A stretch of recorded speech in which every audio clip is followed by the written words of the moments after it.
Hi everyone, I'm going to be going over question number 12 from the Chapter 8 Bingo Problems. This problem is really interesting. I'll read it before I get into working it out. It says, experimental tests have shown that bone will rupture if it is subjected to a force density of 1.03 times 10 to the 8th newtons per square meter. Suppose a 70 kilogram person carelessly roller skates into an overhead metal beam that hits his forehead and completely stops his forward motion. If the area of contact with the person's forehead is 1.5 centimeters squared, what is the greatest speed with which he can hit the wall without breaking any bone in his head? Without breaking any bone if his head is in contact with the beam for 10 milliseconds. So what I've already done up here is changed a couple things. Like for example, I converted 1.5 square centimeters to square meters.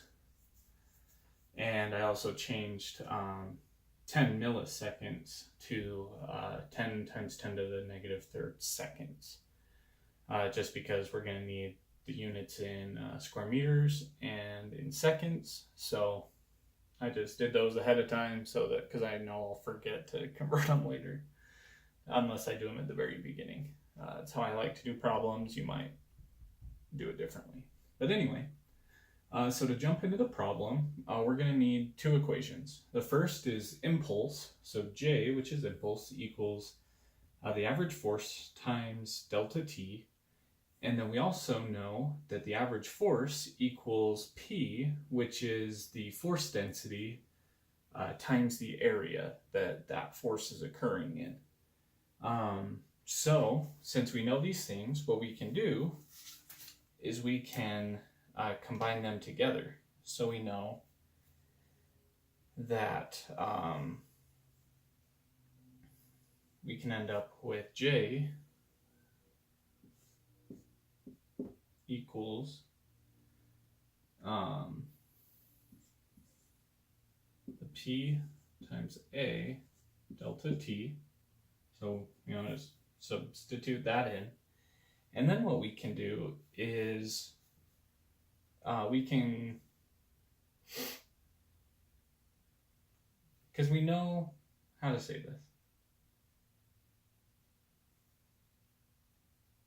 We know that the impulse is a change in momentum.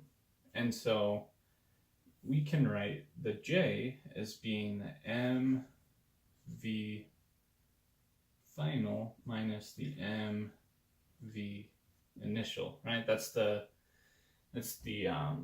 fundamental way of describing impulse, is the change in momentum. And then we can make that equal to the PA delta T. So now that we've done that, we can solve for the initial velocity, right? That's what we're really looking for here. Because we know that this person is going to stop completely. It says that in the question itself. So really what we can do, since we know the final velocity is going to be 0, we can just cut both of these out in the beginning. That'll just make it a little easier to work with as we rearrange. So now what we can do is just divide over the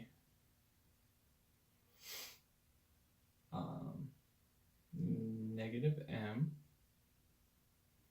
We'll end up with v. The initial velocity equals force density times area times change in time over m. We can we'll put the negative out front.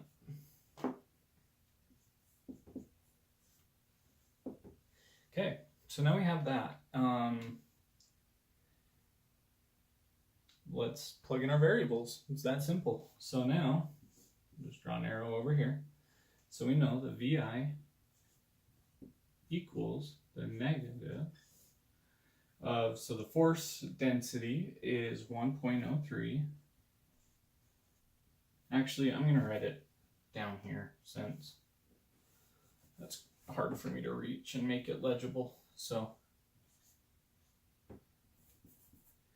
the initial velocity equals 1.03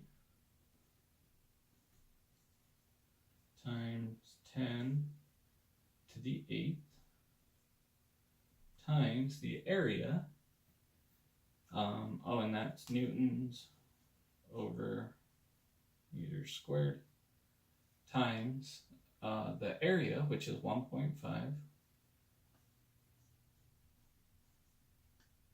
times 10 to the negative 4 square meters. And remember, like I said, I converted that beforehand. So if you didn't already do that, if you're working this problem, you're going to need to do that before you put it in here, because we need these two meters or square meters to cancel.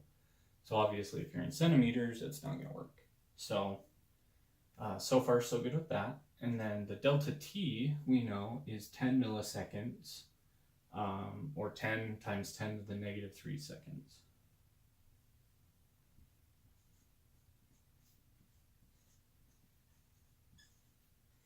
And then all of that, that's the worst straight line I've ever drawn. It's a little better. And then that's all over. Of course, that's all negative, and the mass, which is 70 kilograms. All right. So we know that our meters canceled, or our square meters canceled.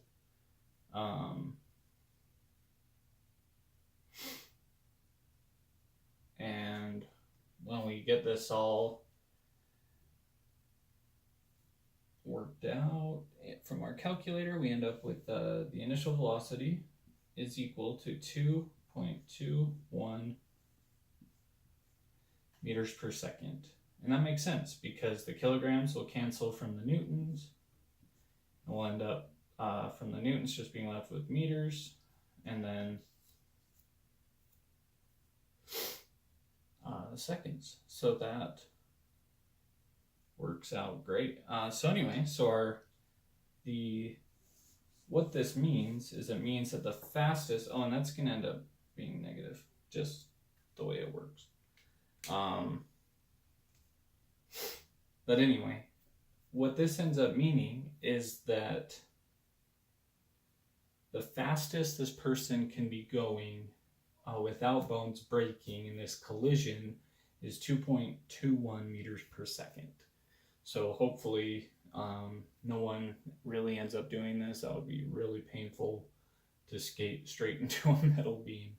But luckily, thanks to physics, we know that as long as that velocity is less than 2.21 meters per second, the person's bones won't break. They, I'm sure, would probably have a concussion and a lot of swelling and pain, but at least we would know that the bones wouldn't break.